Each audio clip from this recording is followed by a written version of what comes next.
Dr. Cornel West and Tavis Smiley join me from the Occupy event with the best track record so far with the local police. Occupy LA? The big questions I got at Occupy Wall Street yesterday were all about historical context. Is there a chance this could be this decade's anti-Vietnam protest or the civil rights movement? We'll ask that question.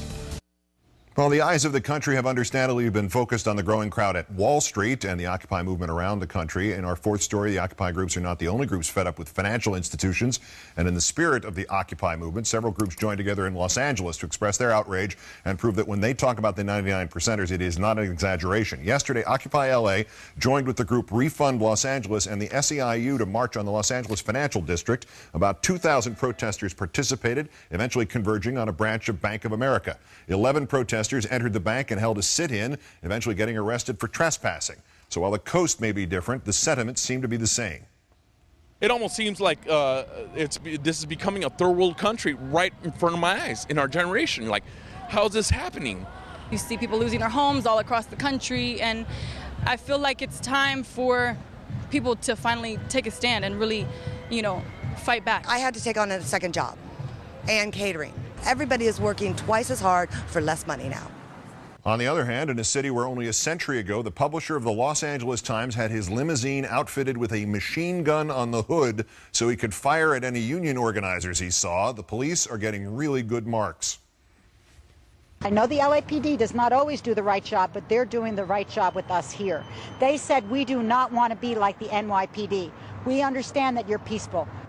Everybody needs a goal. Joining me now, PBS broadcaster Tavis Smiley and Princeton professor Dr. Cornel West, who co-hosts Smiley and West, the weekly radio show on Public Radio International. Gentlemen, thanks for your time tonight. Thanks, Keith. Thank you, Brother Keith. Dr. West, you spent time at Occupy Wall Street and then today at Occupy LA. Is there a difference between the messages, or are they the same? No, I saw the same thing in New York, Occupy Boston, as well as Occupy LA. The focus is on corporate greed. It talks about individual liberty. It talks about social justice. It talks about democratic accountability of especially the 1% who own 40% of the wealth. All right, so both of you, Tavis, went on this 11-state tour in August. Was there a common grievance that you heard on that tour that you see being addressed in this movement, do you think? I think so, Keith, and the short answer is that the poor are being rendered invisible in this country every day. They're being treated as if they're disposable, as if they're an afterthought. And the worst thing you can do to human beings, as evidenced by these Occupy movements, the worst thing you can do to a human being is to make him or her feel like they don't matter, as if they are, in fact, invisible. And I want to just add right quickly, I was listening to the show earlier, of course, and there are some who have a problem with a lack of coherent or cohesive message. Maybe it's a bit counterintuitive, Keith, I don't feel that same pressure.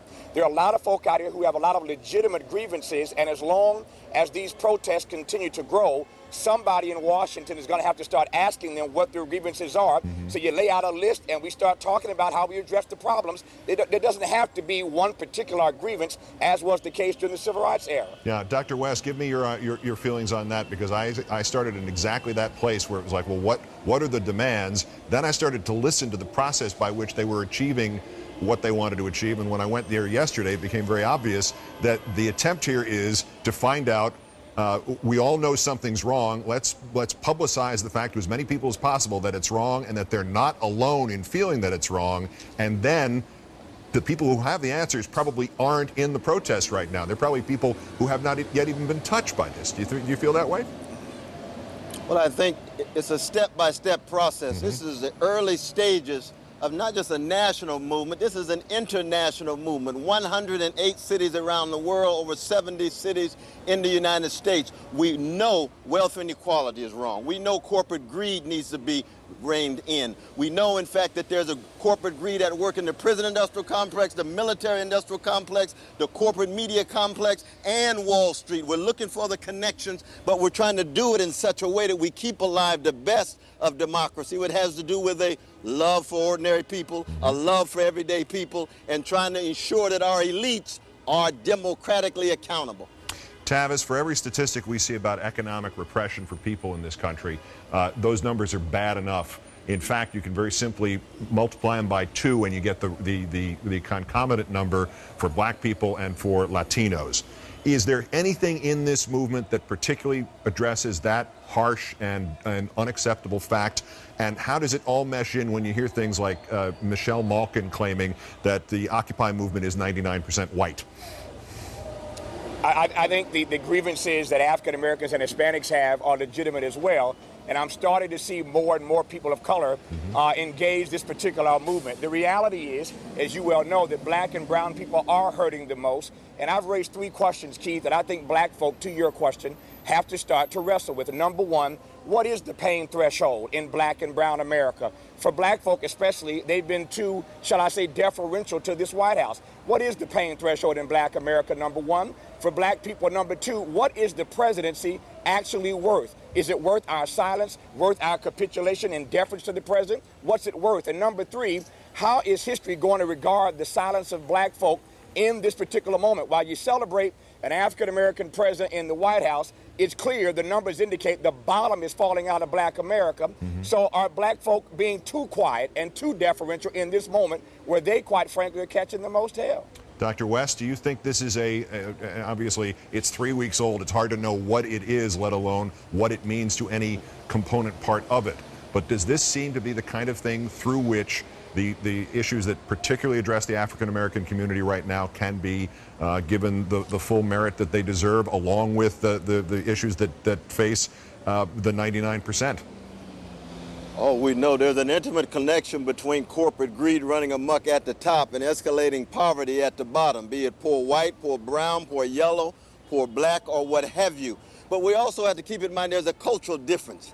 The Tea Party looks more like the audience of Lawrence Welk in the National Hockey League. The Wall Street occupation, we look more like the audience of Lupe Fiasco or the audience of Carole King and James Taylor. There's a cultural sensibility that is different in that regard. And they're wrong if they say that the Wall Street occupation group is 99% white. That's just a lie. I've been there. That's in L.A. And so we got brown, you got yellow, we got red, brothers and sisters. We are an all-inclusive movement. We embrace prophetic Mormons because the prophetic Mormons are about social justice and corporate greed. Come join us. Brother Bill Maher, he's my dear agnostic brother. He's with us. Paul Krugman in the New York Times comes out. He's with us. We're open in ways that the Tea Party couldn't imagine to be. And Tavis, lastly, starting Monday, the show is your show's devoting a week specials worth of a subject of poverty in America. Is that the ultimately the underlying issue of these protests here? Do you think?